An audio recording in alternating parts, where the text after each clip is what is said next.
With only 20 games left in the NBA season, whose stock is rising, whose stock is falling on the Oklahoma City Thunder? You are Locked On Thunder, your daily Oklahoma City Thunder podcast.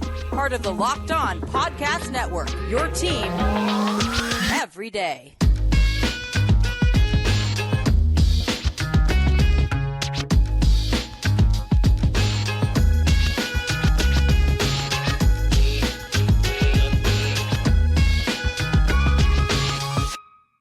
Let's get it going on the Locked On Thunder podcast on the Locked On Podcast Network, your team every day. I am your host, lead beat writer for InsideTheThunder.com, Rylan Stiles. Follow me on Twitter at Rylan_Stiles. Follow the show on Twitter at LOThunderPod. Email the show, LOThunderPod@gmail.com.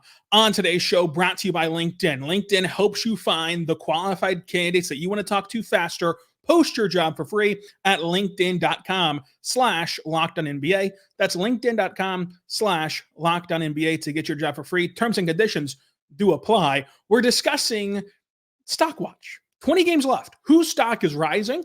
Whose stock is falling? What does this look like for the Oklahoma City Thunder in these next 20 games of the regular season before things round into the postseason? Today's show will be a little bit different. Trying some things out, right? Trying to experiment. It'll be more free-flowing. It'll be a little bit more off the beaten path, if you will. There's no outline. We're just talking ball. You have to let me know if you like it. We're trying new things. You might not like it. And if you don't like it, say it, and we'll change it back. But also going to take some questions today. And again, just have a looser vibe to this show. Also, let me know, what time do you prefer the show to come out? Afternoon, evening, midnight? When do you like the show? When do you consume the show? When do you want the show? Let's get some feedback going on YouTube and also anywhere else you get your podcast from, and on Twitter at Rylan_Stiles, where we start with your questions. Then we're going to get into Stockwatch. First question from at MK325491. What are your thoughts on SGA's interview with Malika Andrews, him talking about the success in the next 5 years as a championship, and the Thunder are capable of anything? I thought that this was a really good interview from SGA. By his standards, that was a great interview. He's never going to, he doesn't seem like the type to ever be on this interview and make things kind of just out of this world hot take quotes, but he did give Malika Andrews a lot, and he was open and candid about this team being capable of doing anything.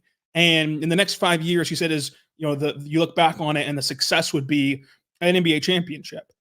And then she asked him, can you do that this year? And he said that they're capable of anything this year. I think that the Thunder, you're starting to see them each game gain confidence in themselves, in each other, in this organization, in this coaching staff. Each game that passes by, they're more and more and more comfortable. They're more and more confident that this is like legit. This is like real. And this can continue to evolutionize and get better. And eventually you can see this team, become a juggernaut in the NBA. The dirty little secret is this is earned confidence. The secret is that the Thunder, we're at the 20 game marks left, not 20 game marks played. The Thunder have consistently and routinely this season been one of the best teams in the NBA. They're already there. Their production is there. They're top 5 in offensive, defensive, and net rating. They're one of the best three-point shooting teams, one of the best free throw shooting teams. They score in the paint very well. They have 2 concerns, and that's their inexperience, which they cannot control. They can't go back in time and get born earlier. They can't adjust their basketball reference page and hack into it and add more games. There's nothing that the Thunder could ever do about the inexperience, and we'll never know. We'll never know if that truly is a weakness until it happens, right? Because this team could be one of those anomaly teams that, despite being so young, they do make it to the conference finals or even further than that. Right, but history tells us that teams this young do not have success.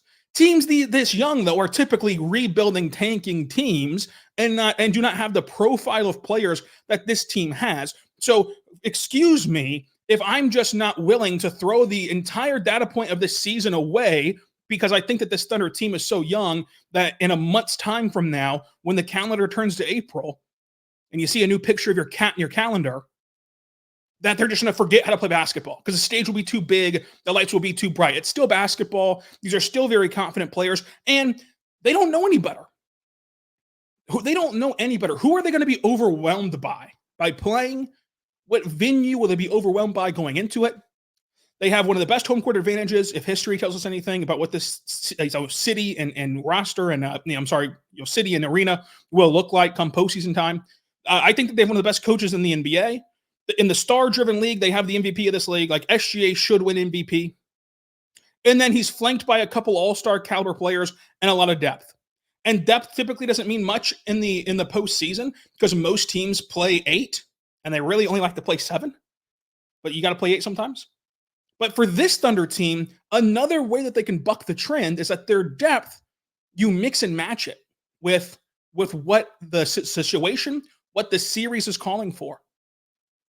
They've gotten enough, specialty players that they can start to mix and match and find holes or combat holes or plug holes in series. So the confidence that SGA provided on NBA Today, that is earned. And the Thunder are capable of anything. So their 2 weaknesses are the inexperience, which we just went out and debunked, and size/rebounding. Okay, if you are very much concerned about the size and the rebounding, you have to take into account all that it does for you and all that you gain from playing smaller, which we've done countless times. It's the pace of play, it's the versatility defensively, it's getting out and pushing it in transition, it's everybody being a playmaker and moving the ball around and keeping you on your heels defensively. It's everything that they gain. But even if you want to discount that and say, well, I think that overwhelmingly there's a disadvantage on the size factor. Okay, take a step back from just this Thunder world. Take a step back and go evaluate every other team, including Boston, who Boston has been the best team in basketball. I still think that they're the best team in basketball, but because of that loss and because of Tatum's clutch time against Denver, they're being questioned out the wazoo today. Every team in the NBA has question marks. It's about how many you have. And for the Thunder, the most consistent question marks have been inexperience and size, one they can't do anything about. So when you get down to what they can actually do something about, it's just size. Well, you go look around to the other 20 teams who will make the postseason this year, when you count the play-in. They all have at least one. Most of them have a lot more than just one. So this Thunder team is factually capable of anything because of what we've already seen. So I think that it's very much an earned confidence. I think that the Thunder should be thinking that way. And we'll see how this all transpires. McLevin OKC at K Bellinger 12 says, what are you hearing about the plans for Usman Jang the rest of the season? And can he earn a spot on the Thunder's playoff roster? Look, the Thunder, just as a peek behind the curtain, I know that like the G League is invisible to some people, to fans especially, even most in the media don't pay much mind to it. Being around the G League, being around the OKC Blue this whole season and the Thunder this whole season, covering both very intimately, the Thunder view Usman Jang as someone who's on track and someone who is progressing very well. And they're right. I think at times media falls into it, other media members fall into it, fans fall into it. You're seeing how successful that Chet Holmgren is. You're seeing how successful that Jalen Williams is. You're seeing how successful that Cason Wallace is. All these guys who have hit their strides immediately. And you're wondering or casting off the fact that Usman Jang hasn't done that. But whenever you go back in time, Usman Jang was always going to be a project player. He was never supposed to hit his stride as these other guys were. Chet's been in huge moments his whole career. Jalen Williams is a multi-year college guy. And Cason Wallace is just an anomaly of maturity at his age. Usman Jang was always going to have to take some time to develop. And the big thing for Us is that he has developed. He's gotten more physical, willing to stick his nose into plays at the rim on both ends of the floor. He's got a career high in dunks as to kind of illustrate how much more explosive he's being at the rim. He's improved as a dribbler. He's improved as a playmaker. He's gotten bigger just with his frame and built on more muscle. He's improved defensively, being able to switch 1 through 5. Now, with the qualifier of in the G League, you typically don't see teams play with an actual traditional center because when you look at the NBA, this is what you're doing. You're developing situations, you're developing players for the NBA. And when you look at the NBA, you're mostly wanting wings and guards. That's what you're mostly wanting. So teams typically use their G League team, and the Thunder do this too at times, and they kind of abandon the traditional 5 because they want to, put someone there like Us, who's like 6'11" and just in as a guard forward type. And so, it gets interesting whenever you're talking about rim defense in the G League because most teams don't play with a traditional center because you're wanting to develop other positions and other players. You value those people more. And so him being able to switch 1 through 5 in the G League, it probably translates to 1 through 4 he can switch, and then 5 in a pinch he can handle it as long as he carries over this aggression and physicality from the G League. But he's really much improved defensively and offensively. And the biggest thing is, it's going to sound crazy because a lot of you haven't watched the Blue, which I don't blame you. If Us can shoot the ball better from 3, he's instantly a rotational player in the NBA because he does everything else so well. That's how far along Usman Jang's gotten this year in the G League. Is that now you're just waiting on one thing to make him a rotational player. In the G League, he's not shooting the ball well off the catch. He's not shooting the ball well overall from 3, 28% from 3. That's got to change. I will say, in the last 4 games, he's shooting the cover off the ball. So maybe that has improved from him. But the Thunder view Usman Jang as on target and as developing, the way that they expect. I think that this summer will be huge for Usman Jang. Another summer to put on even more muscle that he added in this last summer and just refine his skills and especially the catch and shoot stuff. You can never count out Mark from doing something. The second you do that, he's going to do what you think he's not going to do. I don't foresee Us playing in the playoffs a ton, but he got called up. You might see him in this game tonight against the Heat. I think you're going to see him more down the stretch of this month in March. But come playoff time, obviously, the rotations are going to be way different. But I just wanted to take that question and spark it into how good Us has been and how good he's been in the G League level. Coming up, let's talk about Stockwatch. Whose stock is rising? Whose stock is falling ahead of the last 20 games of the season? We'll talk about all that coming up. But first, I want to tell you right now about our good friends over at eBay Motors. Check them out today because eBay Motors is there for you. Our partners at eBay Motors have teamed up with Locked On Fantasy Basketball host Josh Lloyd to bring you some of the best fantasy picks each week, all season long. So if you're prepping for a daily draft or just scouting the waiver wire, every week you're going to get provided with players who are guaranteed to fit your roster from Josh Lloyd, host of Locked On Fantasy Basketball. And when you look at who he's picked out, there's a familiar name on here. So he's picked out Kyle Anderson, Kelly Olynyk, Vasilij Micic, and Kyle Lowry. Let's go with Micic. He's going to be making more appearances for the Hornets, and he's in the starting lineup right now for the Hornets. I think that he can rack up some assists and be valuable in fantasy basketball. So does Josh Lloyd. So let's go with Micic as a pickup, former Thunder legend. But with over 122 million parts to choose from, your number one ride or die, you can make sure your ride stays running smoothly with brake kits, LED lights, roof racks, bumpers, and whatever else your baby needs. Check it out today at eBay Motors. With eBay's Guaranteed Fit, it's guaranteed to fit your ride the first time, every time, or your money back. At these prices, you're burning rubber, not cash. So keep your ride or die alive at ebaymotors.com. eBay, Guaranteed Fit, only available for U.S. customers. Eligible items only, and exclusions do apply. We're back on the Locked On Thunder podcast, on the Locked On Podcast Network, your team every day. Thank you so much for making us your first listen every single morning, every single day. We're here for you, talking Thunder basketball. Let's talk Stockwatch. So if you're new to the show, Stockwatch is something that we do at a few benchmarks in the year. Before training camp, after the first 10 games or 20 games, depending on how the schedule falls, and then All-Star break, and then let's do it again here for the next 20 games. And then we'll do it again in that week leading into the playoffs. So it's going to be a lot of fun to keep up with whose stock is trending forward and downward. Now, for some players, like you can look at this in a big picture, like SGA.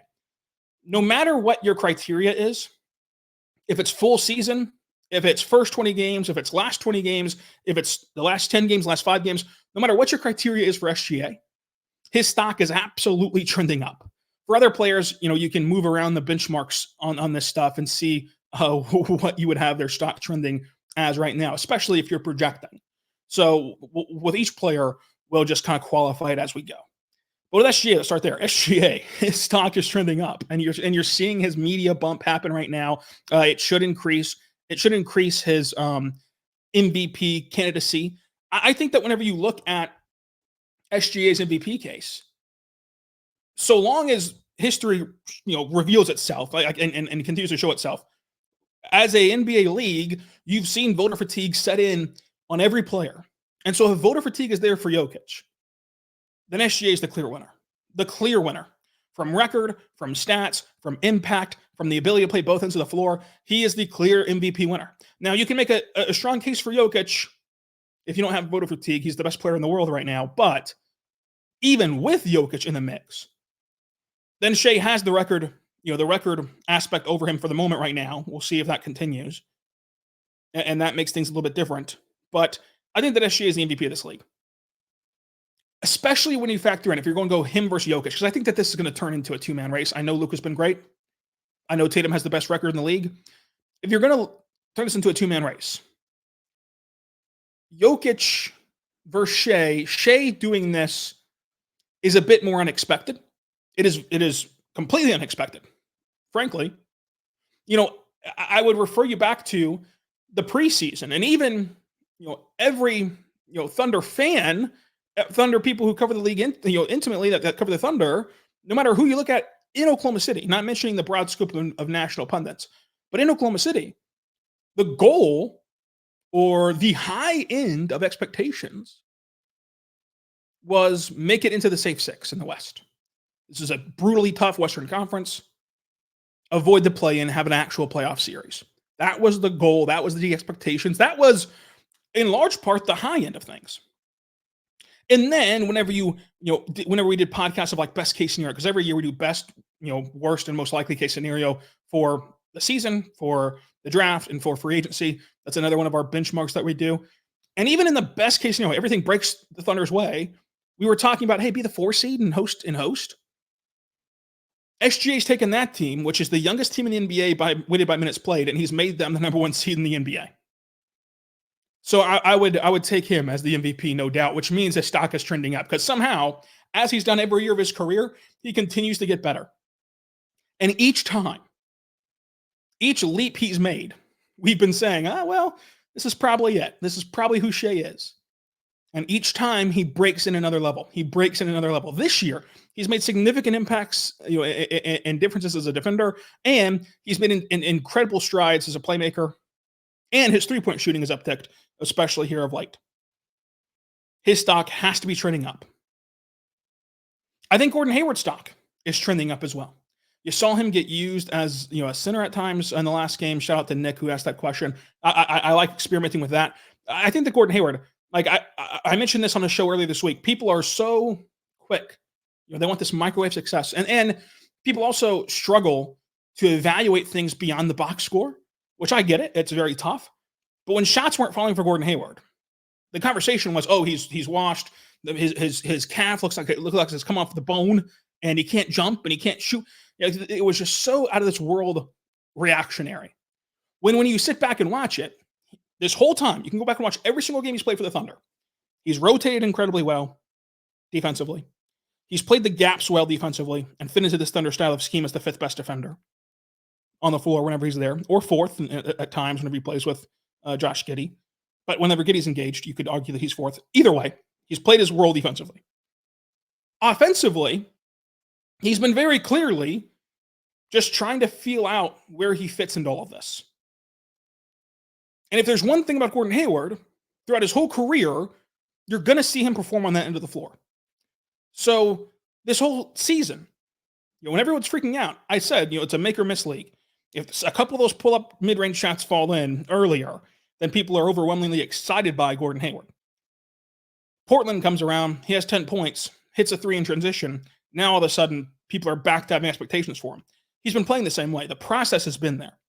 And he's been adjusting to finding NBA rhythms, finding the pacing of the NBA again for a guy who hasn't played since Christmas. So all that plays a part in it, and plays a massive part in it. So I think Gordon Hayward's stock is trending up, not just because of the Portland game, but because of the impact he can continue to have as he finds his groove with the Thunder offensively. The biggest key is he's found it defensively. And he mentioned that like his first media avail as a member of the Thunder, he mentioned that his first order of business was finding himself defensively with this team. Lou Dort's stock is trending up in a big way. He's been way more efficient this year. He's been a much better shooter this year. loosening up the defense. So does Gordon Hayward, by the way. Gordon Hayward, even though he's only hit 1 3, his ability to force you to respect him on the perimeter and stay closer to home on him has loosened up driving lanes and cutting lanes for his teammates, even though he's only made 1 3 for the Thunder. Lou Dort, same way. Whenever he's hitting threes, it changes how good this Thunder offense can be, and you know what he does defensively. And I think that Lou Dort's stock should be trending just as up as you possibly can, aside from a cold spell at the turn of the new year, kind of at the February aspect of it, which I think people looked at it and had flashbacks to what it was last year and the year before. When in reality, Lou Dort's made such progress as an efficient shooter. At the rim, he's been better. Decision making, he's been better, and 3-point shot, he's been much, much better. And that just changes things for OKC.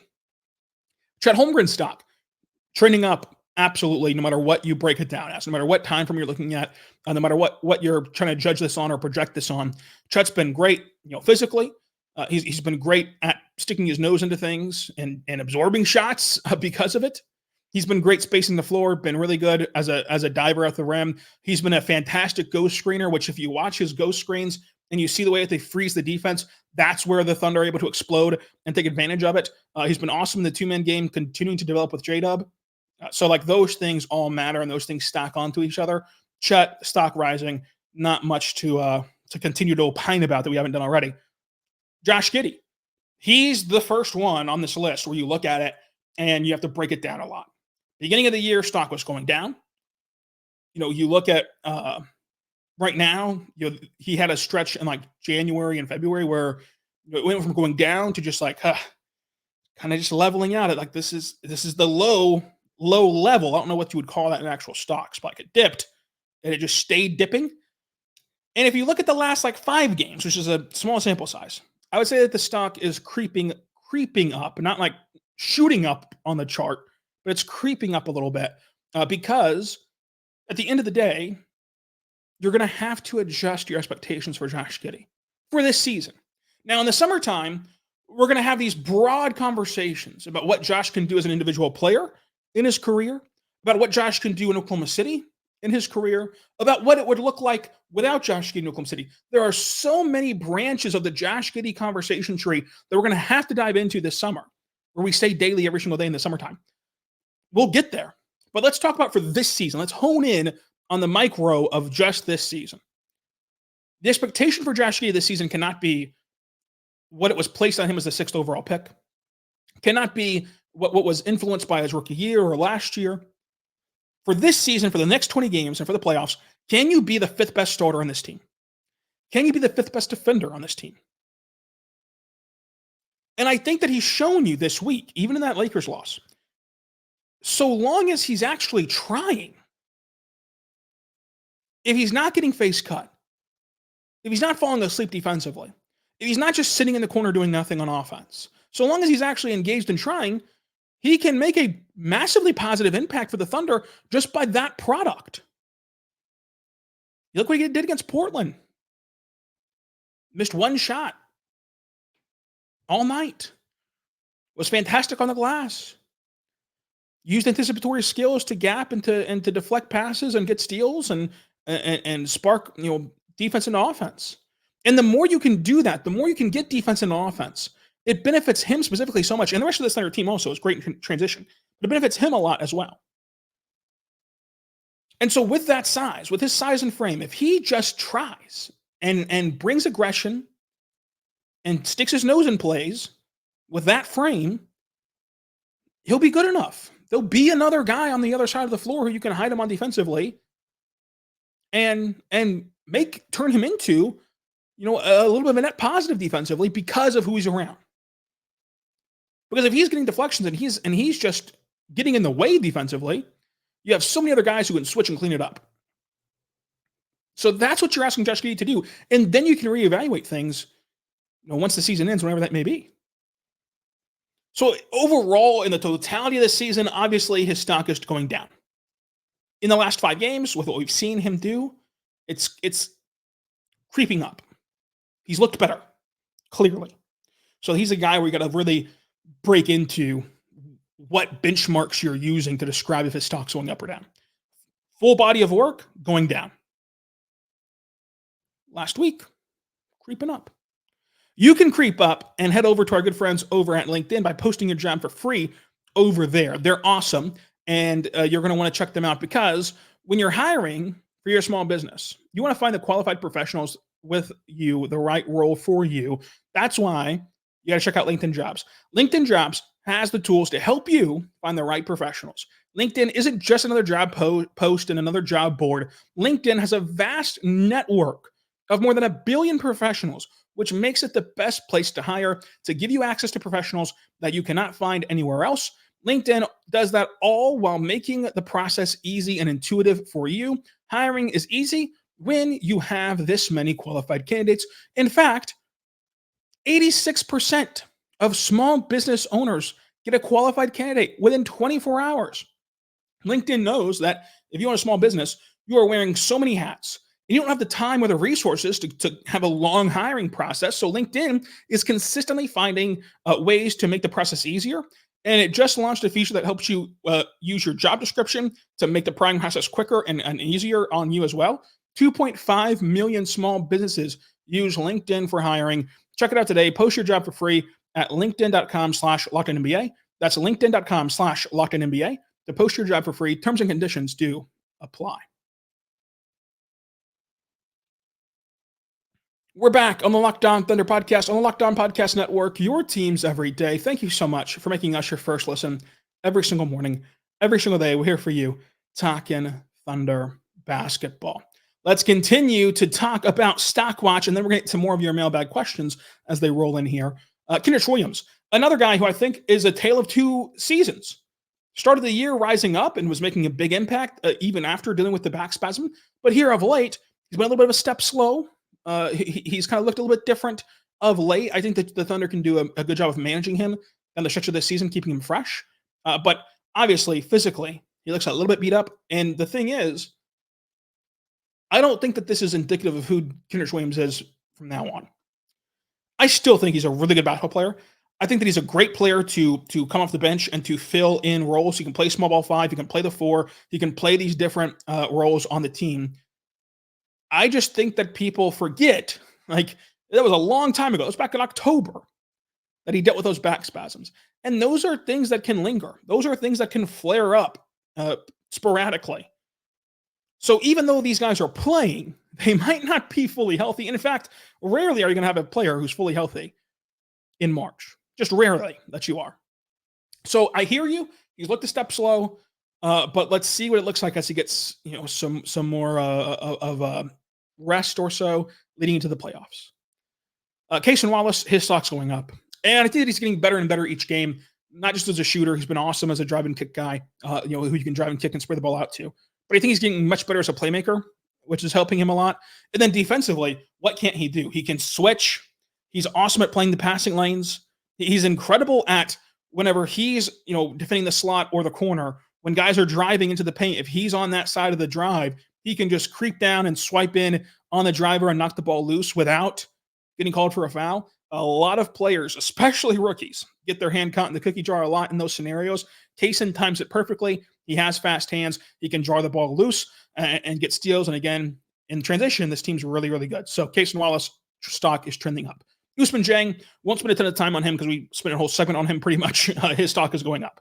Jalen Williams out of Arkansas, his stock is trending up.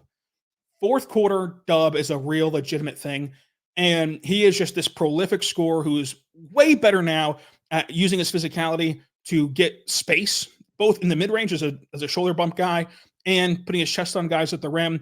He's been really, really good. I think that one of his best traits, for all the stats you can put out there, for all the shooting percentages, for all the points he racks up, his best trait is something that you cannot really quantify, and that is his emotional leadership. Because you look at the other great players on this team, a lot of them are more even keel.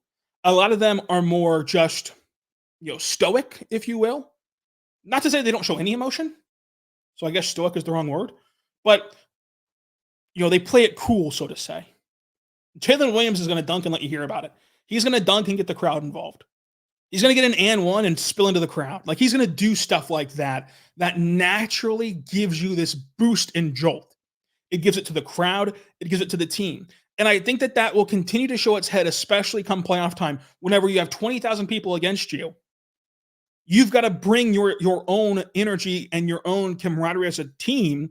And him being in your face, clapping it up, being excited, barking, whatever he does, him doing that lifts, I think, the morale of the team and also the energy of the team overall, which is really going to help come postseason time.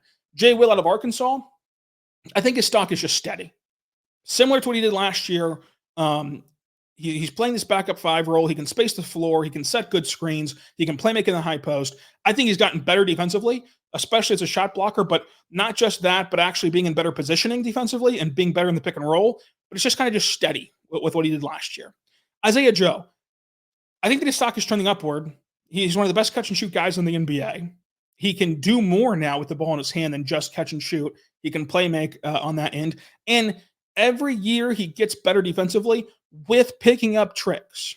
Not only can he now stay in front of you, he's able to draw those offensive fouls, which he did a lot of last year. He's doing it again this year. I think that Isaiah Joe, he's going up. Wiggins, what to say about Aaron Wiggins? Not only did he save basketball, but he's a 3-level scorer who can switch on defense 1 through 4, and he should be playing more.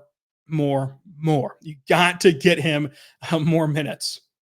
Lindy Waters, you can say it's steadying. I would say it's going down. I just don't believe in Lindy Waters as a basketball player in the NBA. Great story, great person, but he's a theoretical shooter who can't shoot and can't hit the open ones and can't really cash in on open catch and shoot looks, as you saw last year. I think he's a very disciplined and very good defender, which is what has earned him the trust from Mark. And I'm happy for him that he's been able to get his contract converted a few times now with the Thunder. But ultimately, he's a 4A guy. Like, if you're looking at this in baseball, he's a good player. He's excellent in the G League. When he gets a shot in the NBA, okay, fine, right? But you have so many players you'd rather have him play above him. Bismack Biyombo, is there a possibility that you can put a company on the stock market and they just don't get a rating? Because that's kind of what Bismack Biyombo is. He said break glass in case of emergency, big man. I think that I've liked the screens that he's set. I've liked the defensive communication that he's brought to the table, and I've liked his ability to be physical at the rim. But again, Mark has been up front that this is not going to be a player who heavily factors into the rotation outside of just basic situations. Mike Muscala, I think that his stock, again, you can't have anything right now, but I think that his stock will eventually trend up as he plays more, because I love the idea of putting him with Chet Holmgren. I love the idea of putting him with those Josh Giddey bench minutes to help space the floor, and I think that he can have an impact in that way. Keontae Johnson, his stock is going way up, and we'll talk about him in a later episode because I want to get to some of your questions. And then Flagler and Sarr. Sarr, I don't really love Olivier Sarr in the NBA. I think that similar to Lindy, he's a 4A player. He's really, really excellent in the G League, but he gets out of position too much whenever he's chasing blocks, and that hurts him defensively. He can't space the floor as a modern big man, and he's not really an excellent rebounder, especially considering his size. He looks like he'd be a great rebounder. He just isn't, and that comes down to like boxing out and stuff. He's gotten better at it in the G League, so we'll see if he can translate that if he ever gets a shot in the NBA, but he doesn't really move me the way that he moves some of you. But Olivier Sarr, there you go. So we'll talk more about Stockwatch on that week before the postseason, but we do have a few more mailbag questions. Colin Reed says, regardless of playoff outcome, what should be the 3 main priorities for this franchise in the offseason? It's a good question. I think that we should spend more time on this than just like the last few minutes of a pod. I want to give you the shout out for asking the question. But it's hard to judge this because I think that a lot of this will be reactionary to the playoffs. And I say that because the Thunder, I think, have the nucleus to be a good regular season team every year. Like, barring injury, this team will rack up wins in the regular season. They have the coach that can motivate, they have the players who can play. What it comes down to is when the game changes a bit in the playoffs, what does it look like? Does it still just carry over 1-to-1? Are there little dips here and there that you need to address? So it's hard to do it without the playoffs, but we'll try to next week. I'm gonna bookmark this and include this in next week's Mailbag podcast, Colin. But I do think it's going to be tough to do that without the postseason. Obviously, the number one is going to be the Josh Giddey conversation, which we've talked about a lot on the show and talked about on this very podcast today even, but we also have done a lot of pods on Josh Giddey exclusively. But we'll talk more about that next week for sure. And then Jimmy Mintz says, all this MVP talk has got me thinking, take Ant off the Wolves and SGF the Thunder and Jokic off the Nuggets. What are the team's respective records? Look, I think that Minnesota would still be good. I think that Denver has of course, talented players. You take the number one guys off these teams. I like the Thunder's depth a lot more than the other team's depth. I don't like Denver's depth at all, but I think that they have guys who mask it. Like if you have Gordon and Jokic and Murray, it's so much easier to craft a team around them. But I think that they only have like 70 guys who you really want to play a ton. Yeah, I mean, I think that, it's interesting. The Thunder might still be in the best position though, because you have J-Dub and Chet and you have all the depth that they have. And I think that they have a really good coach. I think that all three of these guys actually have a great coach. Like I think that Finch is great. I think that Mike's great. And of course, Mark. So it's very interesting. Probably the Timberwolves might suffer the most because they'd then be built around Mike Conley and two bigs. So who do you just go to generate stuff? That's interesting though. Let me know what you think down in the comments below. Until tonight against the Miami Heat, be good and be good to one another.